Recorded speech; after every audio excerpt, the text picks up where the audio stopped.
Saudara, pagi ini tindak lanjut daripada Satgas yang telah kita bentuk, kami sampaikan telah dilakukan penindakan oleh Satuan Tugas Pengawasan Barang Tertentu yang diberlakukan tata niaga impor yang terdiri dari kementerian dan lembaga yang tertuang dalam Keputusan Menteri Perdagangan Republik Indonesia 932 tahun 2024 tentang Satuan Tugas Pengawasan Barang Tertentu yang diberlakukan tata niaga impor, yaitu sebagai berikut. Baris Krim Polri telah melakukan penindakan terhadap pakaian bekas sebanyak 1.883 bal.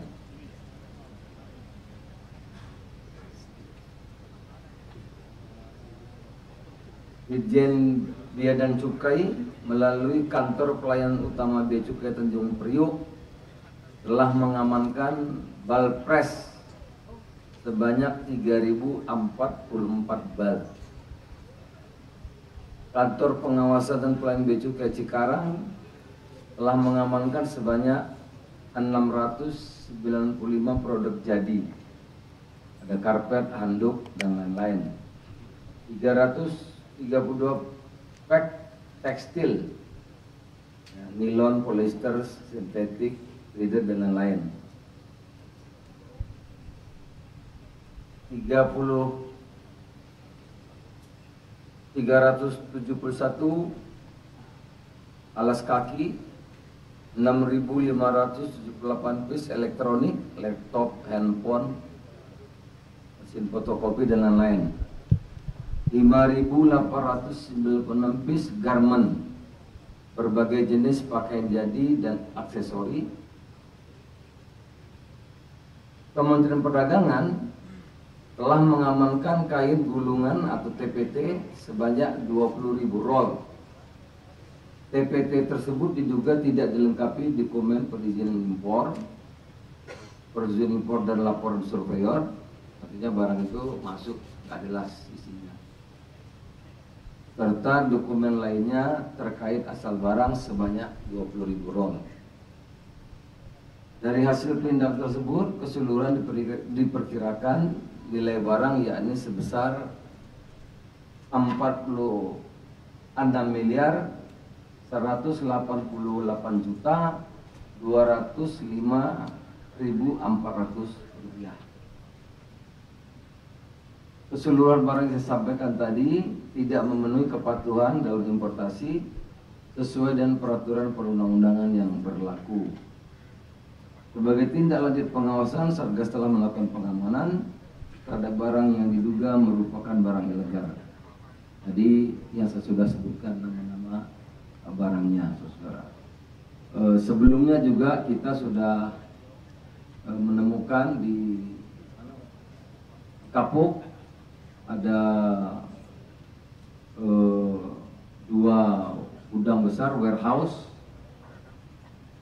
yang barang-barang masuk ke kita tanpa dilengkapi dokumen yang dijual secara online. Nah, itu yang menarik, waktu di Kapuk itu barangnya itu dari negara tertentu, yang mengimpor juga orang asing dan yang jual di sini juga orang asing. Yang impor dari orang asing, yang jualan juga orang asing.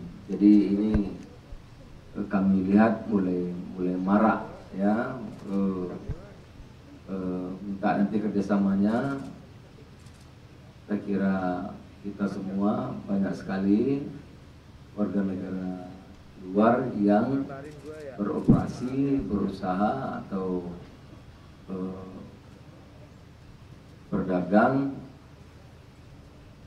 di distributor besar, di mal-mal besar, pusat-pusat grosir besar seperti Tanah Abang gitu, Mangga 2 kalau di Jakarta, dan di provinsi-provinsi lainnya juga banyak warehouse juga yang menampung barang-barang ekspor itu yang tidak dilengkapi dengan dokumen yang sah, itu juga dilakukan penjualan secara online.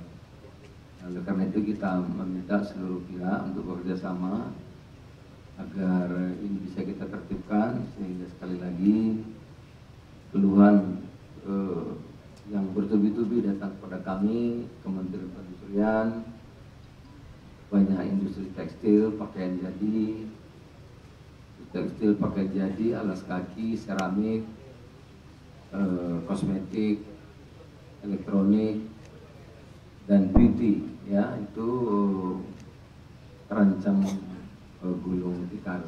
Karena yang kami temukan di lapangan, Bapak-Bapak, ini memang nampaknya sudah mulai jadi melanggar, tapi kok jadi gejala umum. Nah, ini yang memang harus menjadi perhatian kita serius agar industri kita tidak keinginan kita, apalagi nanti pemerintahan baru yang tumbuh 8%, ya, kalau ini kita tidak bereskan tentu tidak mudah untuk mencapai 8% itu. Tapi kalau ini kita bereskan, UMKM akan tumbuh, industri kita akan tumbuh, ya, pusat-pusat perdagangan kita akan tumbuh, UMKM kita juga akan tumbuh. Saya kira demikian. Ini kita satu tim. Satu tim itu perlu kerjasama yang kuat. Saya kira demikian. Terima kasih. Kalau ada pertanyaan saya persilahkan. Berikutnya adalah Bapak, saya Kemendak lagi melakukan riset, ya, agar kita itu punya data yang saintifik, yang akurat. Ya, kami kerjasama dengan lembaga yang bisa dipercaya, secara diam-diam, ya, untuk melakukan riset bagaimana di mal-mal itu berapa banyak Pak Barreskrim, berapa banyak produk-produk yang lokal dan yang dari luar. Bagaimana mengenai data-datanya, bagaimana cara masuknya, dari mana mereka datang, ya, bagaimana dokumen-dokumennya lengkap apa tidak. Itu sedang kami riset secara serius. Di mall itu berapa persentasi, ya, yang produk masuk yang ilegal, yang tidak sesuai dengan dokumen, dengan yang legal, yang lengkap dokumennya. Bagaimana caranya? Itu akan detail kita survei secara mendalam. Nah, kemudian juga di pusat-pusat grosir di berbagai tempat juga kita akan survei, kita riset. Bagaimana warga negara ya, asing bisa menjadi bandar, ya, di tempat-tempat mall besar itu, dan itu secara terang-terangan, dan nggak bisa bahasa Indonesia juga, Pak. Nah, itu jadi karena kalau itu yang masuk dari Barreskrim orang langsung tahu, Pak. Tapi kalau yang kita riset yang pelan-pelan yang itu tidak begitu, kan, sehingga bisa secara saintifik itu lebih bisa tergambarkan dengan baik. Dan juga kita akan lihat bagaimana produk-produk yang warehouse itu begitu banyak sekarang di berbagai provinsi. Juga kita lihat, kita akan cari riset itu berapa banyak yang tidak memenuhi ketentuan. Dan ini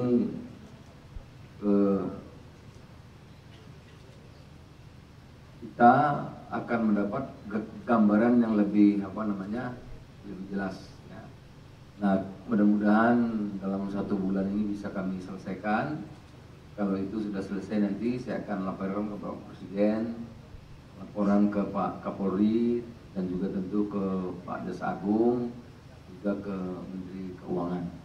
Apa yang kita temukan di lapangan secara saintifik yang bisa dipertanggungjawabkan. pertanggungjawaban karena melalui hasil riset yang yang sekali lagi bisa dipertanggungjawabkan. Hari ini saya belum bisa jawab berapa banyak, ya, tapi memang faktanya di lapangan banyak sekali. Ya. Terima kasih. Ada lagi? Berikutnya pertanyaan kedua. Untuk penanya kedua. Kita saksinya administrasi. Nanti kalau ditemukan yang pidana dan sebagainya, kita serahkan kepada kepolisian dan kejaksaan. Tapi yang di kewenangan Satgas ini itu administrasi. Seperti ini, barangnya kita ambil, ya, kita musnahkan.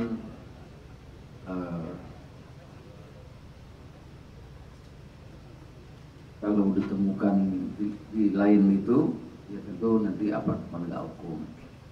Nah, yang pertanyaan kedua soal kontainer ya. Nah, silakan Pak dari Bea Cukai mungkin bisa jawab. Silakan.